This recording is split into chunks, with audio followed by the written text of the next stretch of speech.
Hello everybody, and welcome to another Kerbal Space Program video. Here you can see Jebediah orbiting around Ike. Now, Ike is the Mars equivalent moon in Kerbal Space Program, aka Duna. Ike is actually tidally locked with Duna, which means that the side that's currently facing it will always face Duna, which means that there's never a planet set, whatever you would call it. Now, let's go land there. So, to start our mission to land on Ike, we first obviously need to build a rocket to get there. So you can see we've used the 3 Kerbal sized crew capsule, as well as a cargo bay to hold all of our science stuff, including a science junior, which will be very useful. We put that all on a toggle. We will also be bringing a lab thingamajiggy with us, as we have called it. I forget what it's called, and I can't be bothered remembering it, if I must say. Which we will be decoupling from that, and we are actually using another stage, and the plan is that we leave the landing stage on Ike. With no Kerbals, we bring all of the Kerbals back with us. But we leave that on Ike, so that way we can go back home in just the crew capsule. You can see there that we just wanted to get some bigger landing gear, which is what we do. Very useful. You can see us experimenting with some paint colors, and you can see that looked absolutely atrocious. So we went back to just pure orange for the landing capsule. And us reconnecting all of our stages. Now you might notice one key thing that I forgot to put on the landing stage. I forgot the landing gear, which is why there are multiple launches in this video and a few attempts. Here you can see us just figuring out what engine would be best for transferring. Pretty sure we use this engine for transferring. Yeah, with this stage is the transfer stage, and the stage below that is the stage that we use to get into orbit. Yes, this one here, figuring out what engine would be best for that, as well as what solid fuel boosters would be best for it as well. We don't end up going with the Clydesdale, as we felt they were a bit overkill and unnecessary, and they looked a bit silly, so we used some of the slightly smaller dry rocket thrusters. You can see us just making sure our staging is all correct. We end up adding more fuel to the bottom, just to ensure that we have enough delta V to reach Kerbal orbit, which takes, I think it's about 3,400 meters per second of delta V, which is actually quite a lot. But what you can see here is just adding antenna, figuring out which one would be best for our situation, so that way we can transfer the data back. We end up going with these ones, which you can extend out and transmit data back. Oh, we do remember landing gear. I thought we forgot them. Whoopsies. And us adding solar panels as well. As well as a heat shield and decoupler.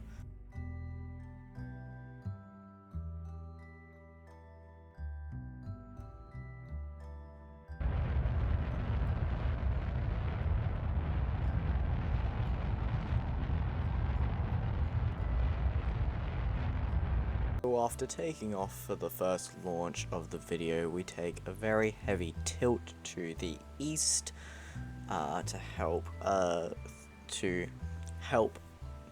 our rocket reach orbit with Earth's rotation. Kerbal's rotation. I'm so sorry. You can see us here just very heavily extending out our orbit around Kerbal, so that way we can obviously get into orbit, which is very important if you want to go anywhere in this game, really. We actually do 2 maneuvers, I believe. I believe it's only 2. Yeah, it's only 2 maneuvers to get us into orbit. I know this isn't the most efficient way. Oh, we did 3. I take it back. I know it's not the most efficient way, but it is the way that we chose to do this mission. And there we go. And now we warped to our transfer window of Duna, which, if you didn't know, it's about, I think, roughly 45 degrees from the sun to Kerbal to Duna, if that made any sense at all. But I'm sure you can see on the screen, see us here planning out our maneuver, trying to get an intercept with Duna's gravity, which is obviously very important if you want to get into orbit around Duna, so that way we can land on Ike. I'm still not entirely sure how interplanetary transfers work best, so I'm not exactly the best at them, but I do believe we did get a pretty efficient transfer, costing 1100 meters per second of fuel. Here you can just see us extend out our antennas and warp over to our maneuver. The game is very pretty. Love it. I love the waterfall engines effects. Most of these videos I do just kind of rave about all of the mods. I'll probably end up having to do a video on all of the mods that I do use, just so that I make the public happy. But I won't do that yet. I'll do that at some point in the future. Here you can just see us getting our maneuver close to Duna and close to Ike's maneuver. Ike's orbit. Because of the size of Ike compared to Duna, pretty much any orbit you get around Duna will eventually intercept with Ike's gravitational field. Because Ike is a very large moon, being 6% of the mass of Duna, which, if you didn't know, is quite big. I'm not entirely sure what the scale would be, but it is a very large moon. It's the largest moon to planet ratio of any planetary system in the Kerbal system, in Kerbal Space Program. And here you can see us just approaching Duna. We do some science high above Duna, just so that we get that extra bit of science. And here we eject that part of our rocket and start our retrograde burn to capture around Duna. And actually, as you can see, we do get an intercept with Ike incredibly easily. In fact, we get it on our retrograde burn, which was meant to just get us into orbit around Duna. But obviously this is preferred. We get our periapsis about 18,000 meters above Ike, I think it was. It might have been less, actually. You can see us here just doing our burn to get into orbit around Ike. And we ended up actually not using our lander stage, as it ran out of fuel and we did not have enough Delta V. But at this point in the mission we decided to keep going and just hope and pray that landing didn't take up too much fuel and we would be able to get over to Kerbal. I see it's just conducting our science above Ike while in orbit. Just doing a crew report, which is always very nice to do, and then storing all of our science. Here we can see we take Bob out just to reset all of the experiments once again on a spacewalk around Ike. I believe that we do time warp around Ike, and landing on Ike is pretty easy. It doesn't require too much Delta V.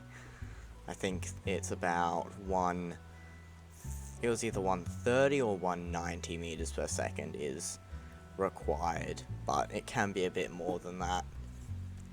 I think Auburn cost roughly 200, 250. That's just because I'm not very good at landing on other celestial bodies, you could say. That's just because I'm not very experienced in Kerbal Space Program. And you can see parallax, that's those big red spikes to Ike's surface, which I do love the look of. I think it's very cool. And you see us here coming in for our landing. We slow down to, I think, a bit below 5 meters per second around here, and then we lower that down even more to about 2 on our actual landing. And we decide to change our SAS so that way we point outwards from the planet just to make sure that we don't flip over. And now we start conducting all of our science. I'm not sure why I say that, conducting. And we went for a spacewalk on Ike's surface. The first that we have done, and that I have done, we plant our flag. I think it says, the flag says, I want to go home, which Bob very obviously would want to go home after this. He has spent, I think, about 2 years in space at this point, which is, if you didn't know, quite a long time to be stuck with 2 other people inside of a tiny little crew capsule with not much space to go and not getting up from your seat. But after that, we do decide to take back off from Ike in just a minute. Yeah, there we go. We take off just directly vertically, and then extend out our orbit. And it's about this point that we realize that we wouldn't have enough Delta V to get back home to Kerbal, which is very sad and does mean that we had to restart this mission. So to start with, we made some modifications to the rocket, such as adding landing gear. Nope, we already had landing gear. Removing the science lab just to give us that extra bit of Delta V. As well as I believe that we added some more fuel to that landing stage.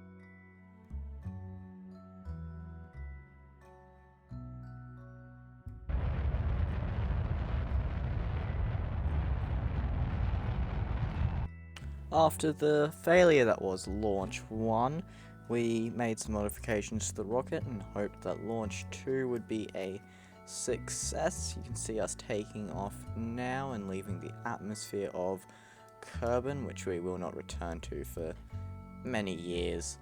Here you can see us planning our circularization. I'm not too sure, I think I do 1 or 2 circularization burns here. Just to get our orbit around Kerbal, which we will later extend outwards to be a Kerbal around the sun of Kerbal, which I can never remember the name of. I think it's Sol or something like that. But, or Kerbal. I don't think it's Kerbal. It might be Kerbal. Not too sure. But you can see that we do end up having to stage for our orbit, which isn't too much of a problem because we do have plenty of Delta V. So you can see us here time warping to our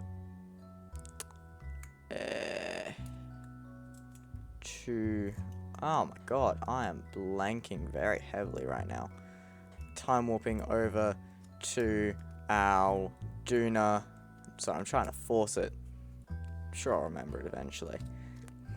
But after we do that, we do get our intersect, which is very nice. And we do start our burn over to Duna, which we do need, obviously, to get to Duna and get into orbit around Ike. So you can see us just doing that now. We end up staging again into our landing stage, and you can see us get our intersect there. And we make a maneuver roughly about halfway, and we end up immediately getting our encounter with Ike, which is incredibly easy thing to do because of Ike's size compared to Duna and how close it orbits. In fact, you can't actually get a you cannot get a geostationary orbit between either of them, because the other one intersects with that orbit and will just knock you off course due to the size of them and just where they are placed. Which is why it's so difficult to set up satellites around Duna and Ike, because they often get ejected out of the system, or just their orbits get thrown off. So you can see us now warping to our encounter with Ike so that we can slow down for our orbit and then land. I think it's around here that my amazing, wonderful girlfriend calls me. But you can see us here just warping over to our Ike periapsis of about 19,000 meters and lowering our speed, lowering our velocity to get into orbit. See us just there collect some science, which we reset the experiments of momentarily. We decide to extend our landing gear just now, just so that way we don't forget later on, which yes, I have done once in the past and it did go horribly wrong. See us resetting our science experiments with Bob Kerman, which we rescued in the last video. Now we just go roughly to our periapsis. We are moving incredibly quickly due to how low our orbit is and the speed of which you orbit at this altitude, orbit Ike at this altitude. So we do end up doing a bit of a mishap and accidentally nearly ruining the entire mission by nearly warping into the planet, which wouldn't have been very good. But you can see us here coming in for our landing. Just make a couple quick saves. You can see that we did stuff up the landing in there, and we did have to reload that quick save that we made, because this was not the first landing attempt. We ended up messing the first one up slightly, but this one was much better. And much more slowed and much more controlled at roughly 3 and 4 meters per second. We lower that down all the way below 1 before landing, just because we want to be as safe as possible, and we don't care how much delta V we really use, because we have plenty to get back. I think we ended up packing a bit like 500 meters per second extra. Actually, probably quite a bit more than that. But we did make our successful landing, and we conducted our science. We got Bob out to do the Ike spacewalk and do our experiments and plant our flag. This one was called I Want to Go Home Part 2. Very creative, I know. Just doing all of our sciencey stuff while we're on the surface and resetting all of our experiments. If I do remember right, Bob has a bit of a tumble in a moment. Oh, but he does save himself and he goes for a little bit of a nap just for a moment. He is very tired after that 2-year journey to Ike. See him stumbling around inside of the rocket. I do say he, but it was me controlling him, so it was entirely my fault. And back into the crew capsule we go. So that's just us collecting all of our science, making sure that we got it all. And in a moment we will take off for our return back to Kerbal. Actually, wait, we have to first warp to our transfer window. There we go, I got the word right this time. A bit of a seizure warning again. Whoopsies, but I see us just taking off from Ike's surface. We need to take off from Ike and then get into Ike orbit, which is surprisingly difficult to do without getting into Duna orbit, which we want to go from Ike to Duna to Kerbal orbit. Although, I'm not actually, maybe I do just go straight from Ike to Kerbal orbit in this. I think we do, yeah. I think we do end up just going straight for... Oh, no, we get into Duna orbit first. So you can see us just doing that here, pretty much burning entirely prograde. And then we go that as our Duna orbit. And then we will plan our Kerbal orbit. Just like so. And we get our intersect with Kerbal relatively easily. I do plan for it quite well, I feel. You can see us warping over to our maneuver. And then in a moment, starting that burn. And staging right to our re-entry stage. Well, actually, technically this was our transfer back to Kerbal stage, so using it exactly as intended. Now you can see us, we are going to be doing a bit of aero braking once we reach Kerbal. Not too much, I think it is just one pass through Kerbal's atmosphere, and I think that same pass is the landing. That's just because we have plenty of delta V to slow ourselves down. So you can see us doing that here. And then lowering our throttle super low, so that way we can be very exact with how we want to do this. And warping just right over to our maneuver node. We are going pretty much vertical. I know there is no up in space, but vertical in terms of all of the planet's orbits. And we do end up getting our maneuver all done. Pretty much exact. So now you can see us warping over to Kerbal in our lander. Oh, lander re-entry. Not entirely sure what to call it. We would have gotten an encounter with the Mun there, which we didn't quite want. I debated it for a minute, but we ended up not doing it. Here you can just see us lowering our orbit. We do actually end up using all of our fuel, but that is because I wasn't very precise with the amount of fuel. Very efficient. We weren't very efficient with the fuel that we used. We can see we eject, so that way we are now just the re-entry stage with that heat shield on the bottom. And you can see here in a minute just the beautiful Firefly re-entry effects. It's just very nice to look at. This ends up being a pretty long re-entry, so we're coming in from pretty high up, and we do only end up doing one pass through the atmosphere, which is also our landing pass.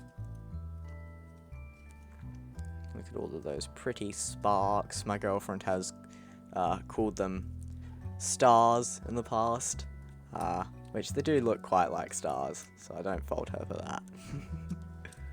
But it is fragments of the heat shield just coming off. In my opinion, this is probably one of the prettiest parts of the game. Just the re-entries, they look very, very nice.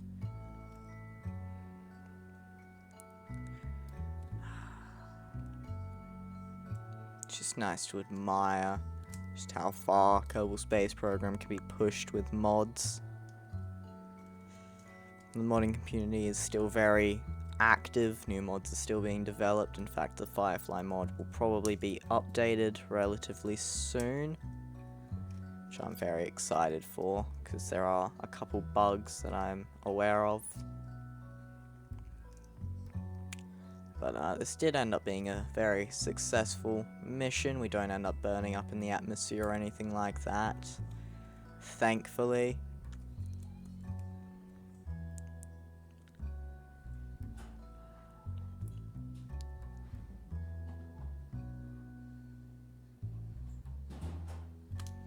Yeah, the re-entries are very, very nice. Much better. Way better than stock Kerbal Space Program. YouTube's weird. Talking to yourself. Feels very funny, but yeah. I'm enjoying YouTube. Things are going well enough, so probably keep doing it for the future. See our parachutes deploy there as we make our descent down towards Kerbal's surface. So I think we end up landing in the ocean right around here. And touchdown. It's very nice. Got roughly 740 science from that mission. And that marks the end of today's video. I do hope that you all enjoyed, and I hope that you'll watch more of my content in the future. Have a good rest of your day, and goodbye.